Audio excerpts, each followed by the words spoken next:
मेरा नाम सेवक देवेंद्र गुप्ता है। पूरे सिवान शहर में देवेंद्र गुप्ता को सेवक के रूप में, एक कर्मठ कार्यकर्ता के रूप में लोग जानते हैं। सेवक के रूप में जानते हैं, प्रत्याशी के रूप में नहीं। हाँ, प्रत्याशी के रूप में अब जाना है लोगों ने। जब मैंने अपना नामांकन रखा उसके बाद भी लोगों के मन में संशय था कि भाई ये आदमी इतना कमजोर वर्ग से है, इतना गरीब है, एक समोसा चाय बेचने वाला का लड़का है, और चाय और समोसा बेचने वाले का लड़का ही नहीं है। हमने एक कार्यकाल नगर पार्षद के रूप में समोसा बेचा, चाय बेचा, जूठन प्लेट भी धोया है।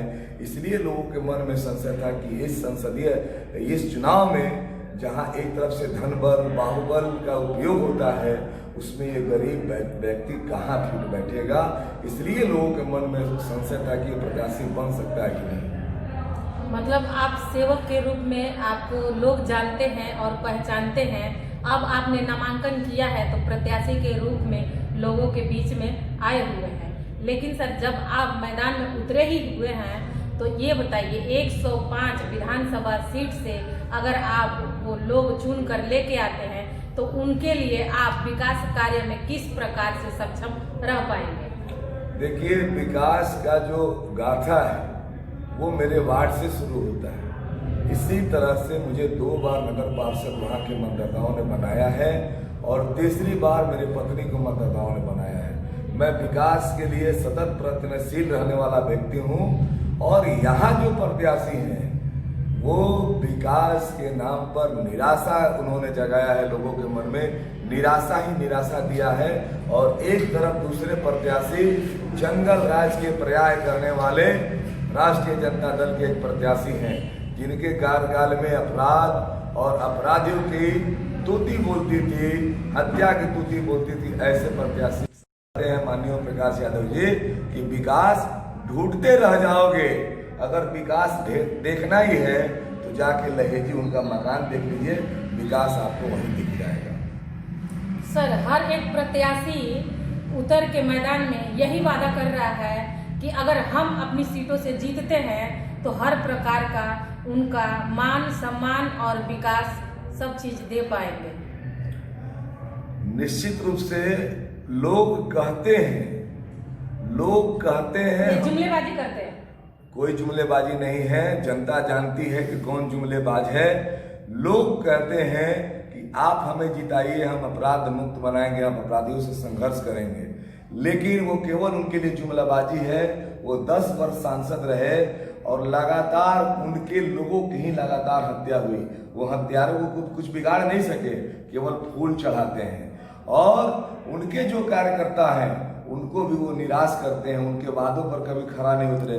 किसी कार्यकर्ता के बेटे को केंद्रीय विश्वविद्यालय में सांसद रहते हुए नामांकन नहीं कराया, उनको कोई ऐसा आर्थिक लाभ नहीं दिया जो सबल हो सके। और एक तरफ मेरे साथ जो जनता है, समर्थक है, उनके मान स्वाभिमान के लिए मैं अभी तक खड़ा हूँ। एक और नेताजी यहाँ खड़े थे, 3 बार से विधायक रहे, मंत्री रहे, अपार जन समर्थन उनके साथ था। लेकिन कहीं ना कहीं कोई डील उनके साथ हुआ और वो सिलेंडर छाप लेके आए थे और वो सरेंडर कर गए। लेकिन एक गरीब का बेटा अपने कार्यकर्ताओं के मान सम्मान को झुकने नहीं दिया, अंततः संघर्ष कर रहा है और इन कार्यकर्ताओं के बल पर जीत सुनिश्चित करेगा। इस समय सर जो माहौल चल रहे हैं, जो जन सैलाब चल रहे हैं, आपके जो बाहर कार्यालय के देखा गया, वहाँ पे काफी मात्रा में भीड़ है, काफी उमंग है उनके अंदर। तो आपको क्या लग रहा है, वो आपके दर्शक हैं या मतदाता हैं? देखिए, आपको मैं बता दूं कि ये जो भीड़ है, बाहर देखा ना सर आपकी रैली में, बहुत निश्चित रूप से भीड़ है। ये परिवर्तन का लहर है, परिवर्तन का भीड़ है। ये भाड़े से बुलाए गए लोग नहीं हैं। ये अभी लोग फोन कर करके पूछ रहे हैं कि कब आपका जुलूस है, हम लोग आना चाहते हैं। अभी रास्ते में इससे ज़्यादा समर्थक खड़े हैं, लोगों का फोन आ रहा है कि भैया अभी रुकिएगा, हम लोग पहुंचने वाले हैं 5 मिनट में। ये अपार जन समर्थन स्वतः लोग का चल के आ रहा है, समर्थन दे रहा है, अपना आशीर्वाद दे रहा है। ये भाड़े से बुलाए गए टट्टू नहीं है हमारे यहाँ। इस समय जन जन के मुख पे यही है कि हमको विकास चाहिए। विकास के नाम पे शिक्षा चाहिए, स्वास्थ्य चाहिए और रोजगार चाहिए। सर आपसे पूछना चाहेंगे कि आप क्या करें? देखिए, मैंने करके दिखाया है। आप स्वास्थ्य की बात किए, कोविड-19 में प्राइवेट चिकित्सक, खासकर फिजिशियन, सिवान में कोई डॉक्टर मरीजों को देख नहीं रहा था। मैंने कभी सभी जनप्रतिनिधियों से बात किया, कोई उसमें आगे नहीं आया।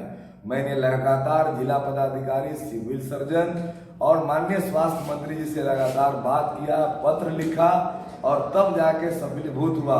समाचार पत्र में भी पढ़ेंगे, फेसबुक पर भी देखेंगे। मैंने लगातार 15 दिन उसके लिए प्रयास किया कि साहब आप चिकित्सकों को निर्देश करिए कि जो लोग चिकित्सा के लिए सफर कर रहे हैं, पैसे उनके जेब में हैं लेकिन उनको इलाज नहीं मिल रहा है, तो मैंने काम किया है, मैंने विकास किया है। मैं विकास करता हूं, अब जाके मेरे वार्ड में देख लीजिए। और इसलिए जनता मुझे तीसरी बार तक चुनती है। और रोजगार की बात है तो मैं कहना चाहता हूं कि मैं बड़े उद्योगों की बात नहीं करूंगा।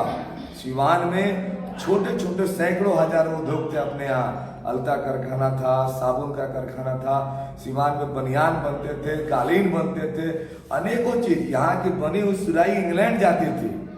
और वैसे उद्योगों को, छोटे छोटे उद्योगों को चालू करना मेरी प्राथमिकता होगी। मैं बहुत बड़ा उद्योग की बात नहीं कर रहा। ठीक है सर, आपसे बात करने के लिए धन्यवाद। मैं अनुराधा गुप्ता, कैमरामैन शैलेश के साथ। तेज सबसे आगे, खबरें देखें सबसे पहले, आपको करे हर खबर से रूबरू। आगे ऐसे और खबरें देखने के लिए rvnews.live को सब्सक्राइब करें, हमारे चैनल के साथ बने रहें। बदलेगा खबरों का अंदाज, बदलेगा खबरों का मिजाज, बुलंद होगी जनता की आवाज, आपका सरोकार, असल मुद्दों की पुकार, पत्रकारिता की धार, खेत खलियान, महिलाओं का सम्मान, देश के नौजवान, जनता मांगे समाधान, सड़क पर घमासान, भ्रष्टाचार से परेशान।